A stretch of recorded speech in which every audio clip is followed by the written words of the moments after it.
Hello friends and good morning. आज के video में हम लोग बात करेंगे पहलगाम टेरर अटैक के बाद एक बड़ा सवाल जो उठ रहा है अभी और जो टेंशन्स अभी बिल्डअप हुए हैं इंडिया और पाकिस्तान के बीच। तो क्या इंडिया नेशनल इमरजेंसी की तरफ बढ़ रहा है? इस वीडियो में हम आर्टिकल्स 352, आर्टिकल 356 और आर्टिकल 360 को सिंप्लीफाई करेंगे और जाने नेशनल इमरजेंसी, प्रेसिडेंट्स रूल और फाइनेंशियल इमरजेंसी कब और कैसे लागू होती है। यूपीएससी एस्पिरेंट्स और जनरल व्यूअर्स के लिए एक इम्पॉर्टेंट और एंगेजिंग सेशन है ये। So let's start.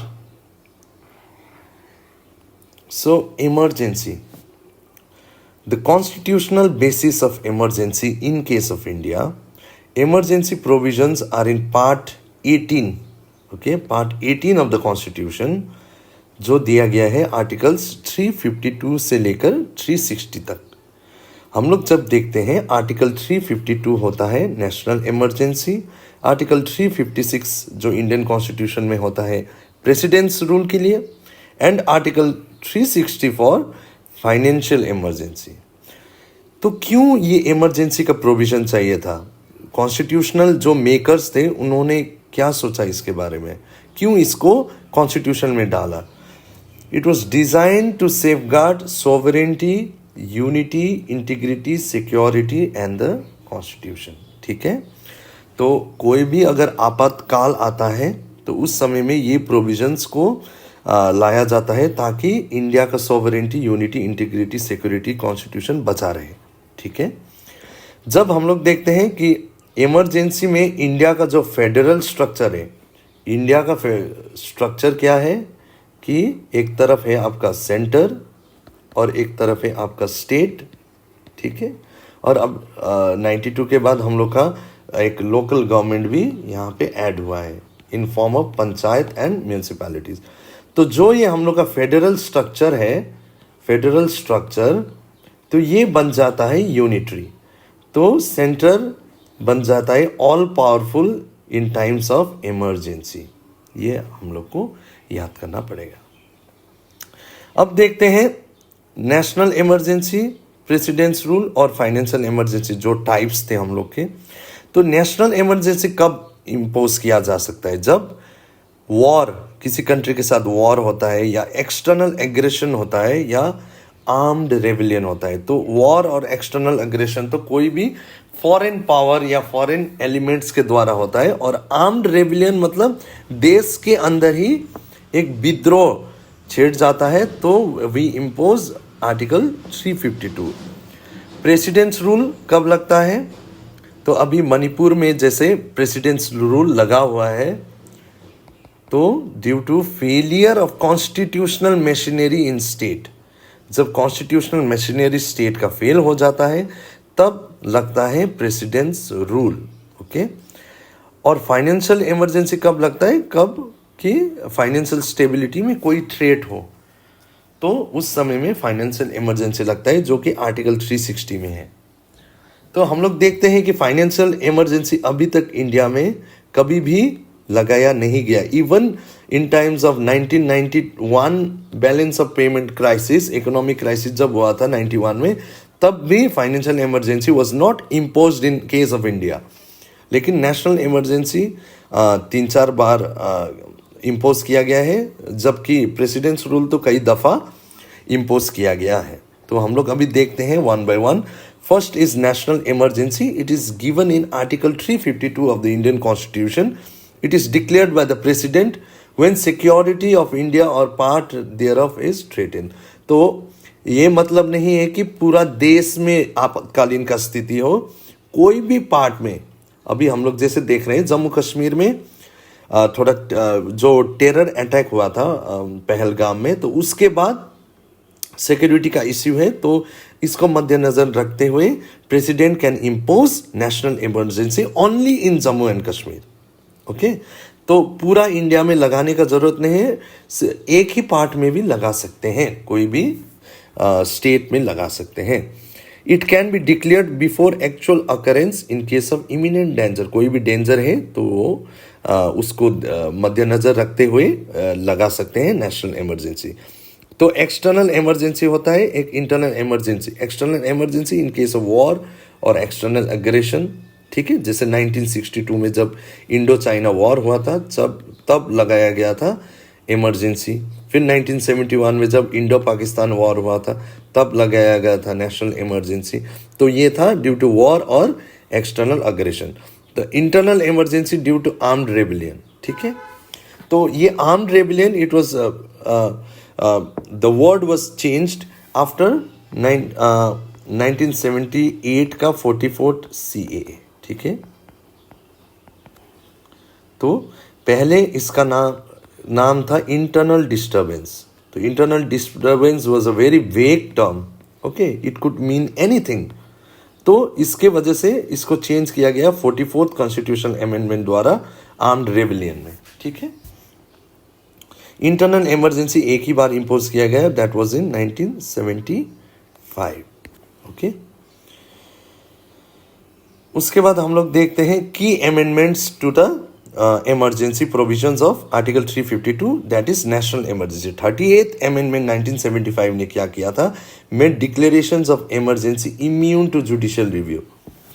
तो कोई भी अगर इमरजेंसी लगाएगा तो वो इमरजेंसी का प्रोविजन, प्रेसिडेंट का जो डिसीजन है, that cannot be challenge in the court of law, मतलब सुप्रीम कोर्ट या हाई कोर्ट में इसको चैलेंज नहीं किया जा सकता। ये डिसीजन लिया था 38th कॉन्स्टिट्यूशनल अमेंडमेंट एक्ट ने।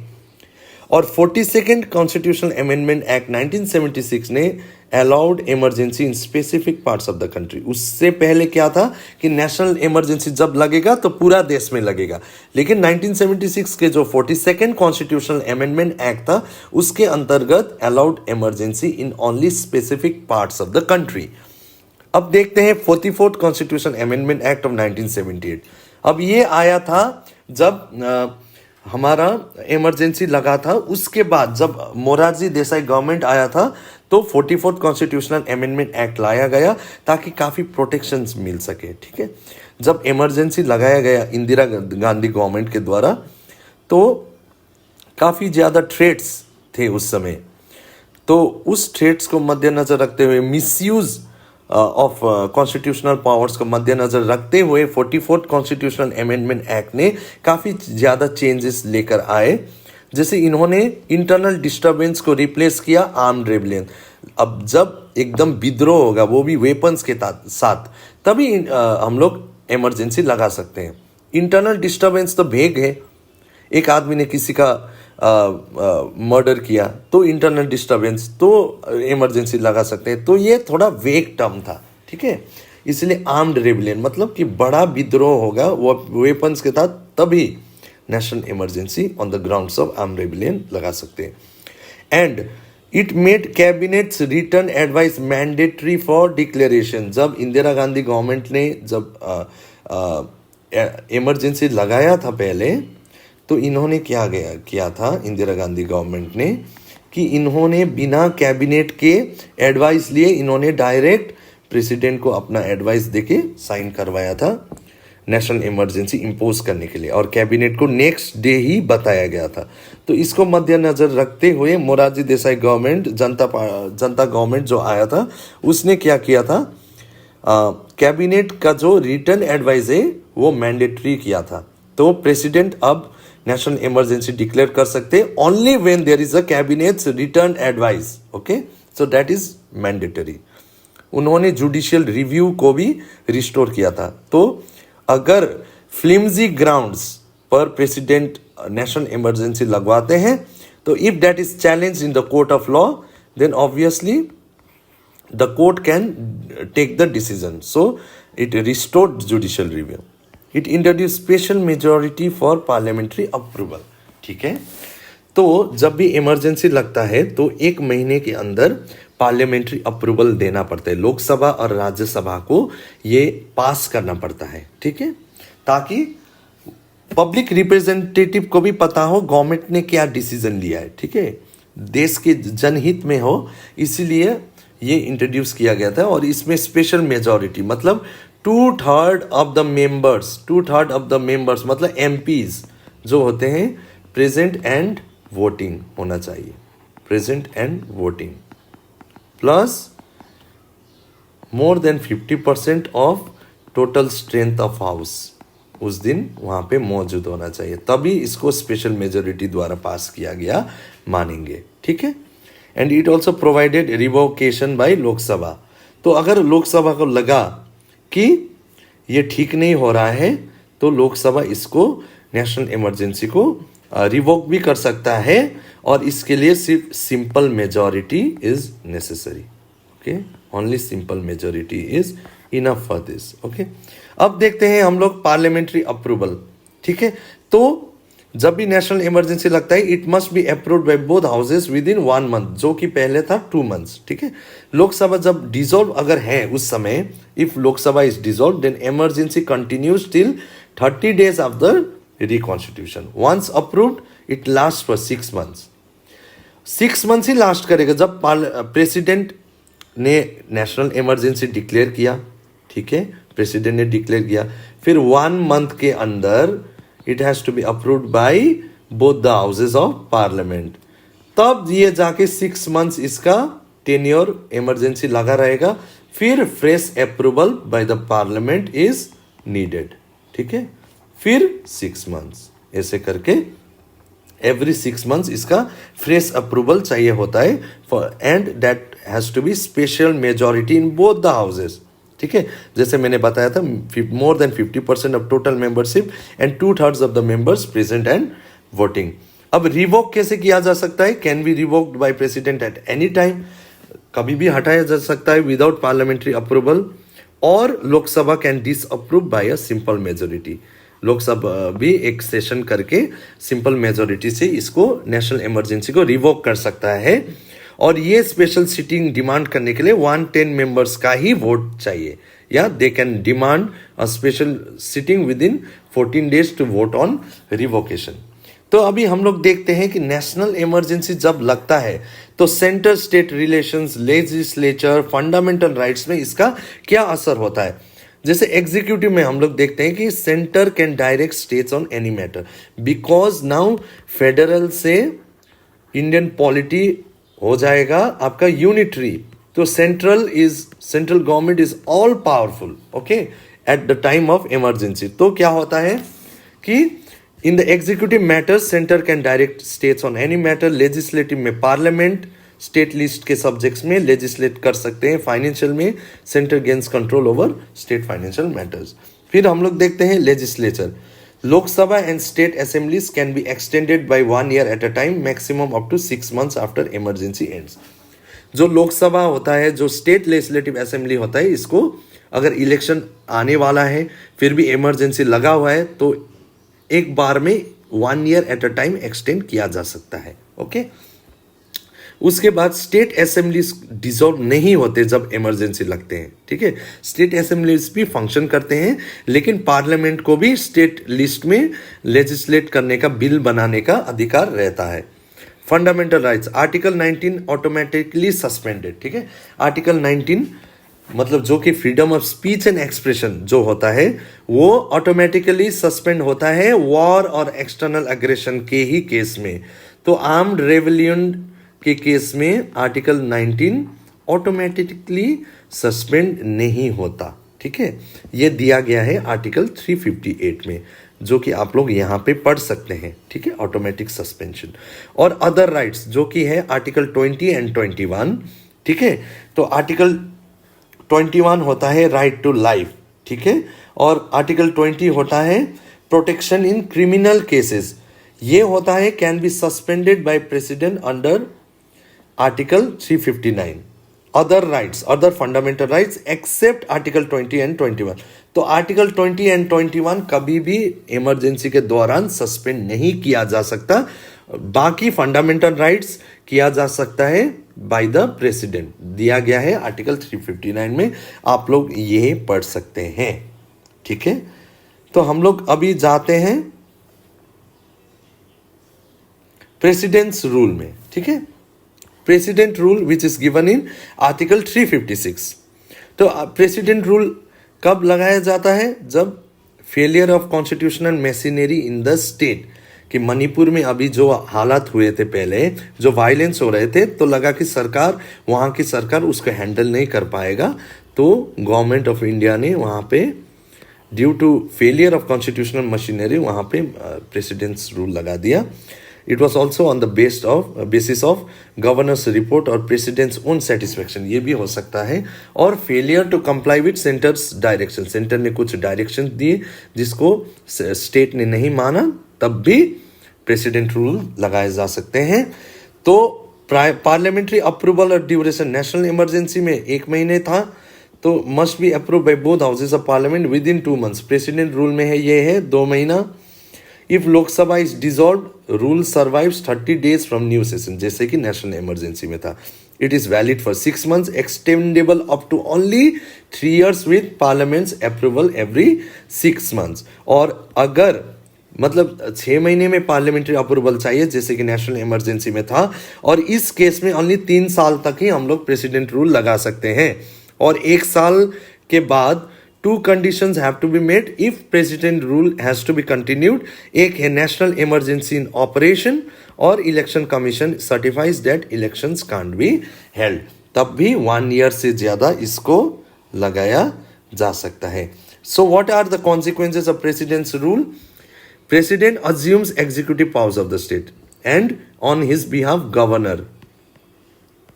गवर्नर के पास ही पावर रहता है प्रेसिडेंट के रिप्रेजेंटेटिव के तरह, कि उन्होंने स्टेट को वो चलाए. ठीक है. स्टेट असेंबली में बी डिसॉल्व्ड और सस्पेंडेड, स्टेट असेंबली को डिसॉल्व भी किया सकता है या एनिमेटेड सस्पेंशन में भी रख सकते हैं. तो अगर नेशनल इमरजेंसी होता है तो स्टेट असेंबली चल सकते हैं सुचारू रूप में, लेकिन जब प्रेसिडेंट्स रूल लगता है देन स्टेट असेंबली में बी डिसॉल्व्ड और सस्पेंडेड. ठीक है.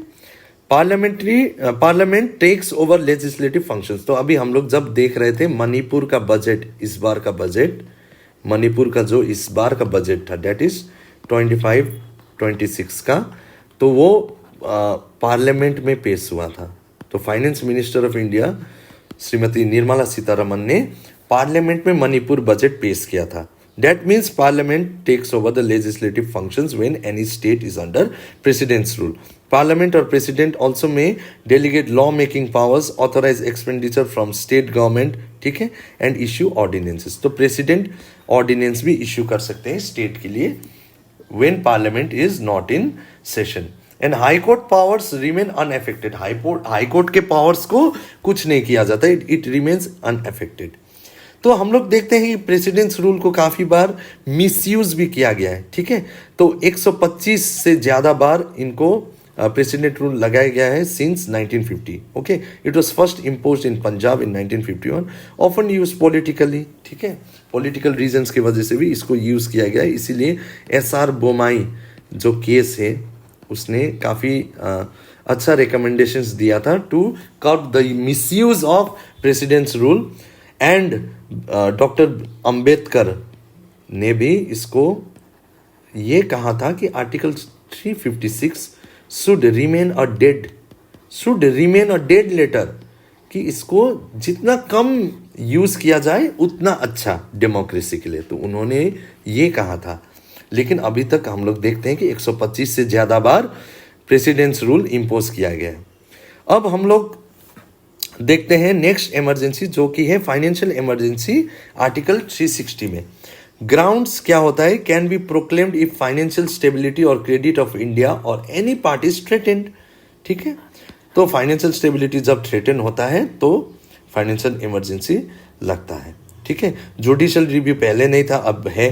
प्रेसिडेंट रूल में भी है, नेशनल इमरजेंसी में भी है, and also in financial emergency. Now It requires the approval of both houses within 2 months, जैसे कि प्रेसिडेंट्स रूल था, with exception if Lok Sabha is dissolved. Once approved, continues indefinitely. तो जैसे कि प्रेसिडेंट रूल में था कि 6 महीना, और जैसे कि नेशनल इमरजेंसी में था कि 6 months. Now in financial emergency there is no such provision, so it continues indefinitely without reapproval. It can be revoked any time without parliamentary approval. ठीक है. कॉन्सिक्वेंसेस क्या होता है? सेंट्रल फाइनेंशियल कंट्रोल हो जाता है. can issue directions to states on financial propriety, and also can mandate salary cuts for state employees and reserve financial bills for presidential assent. तो कोई भी स्टेट में जो फाइनेंशियल बिल्स पास होते हैं उसको प्रेसिडेंशियल एसेंट के लिए भी भेजा जा सकता है। Union wide salary reductions, it applies to central government employees and जजेस of Supreme Court and High Courts. तो सुप्रीम कोर्ट, हाई कोर्ट के जजेस और सेंट्रल गवर्नमेंट एम्प्लॉयज के सैलरीज भी कट किए जा सकते हैं। लेकिन अभी तक इंडिया में फाइनेंशियल इमरजेंसी कभी नहीं लगा है, कभी इम्पोज नहीं किया गया।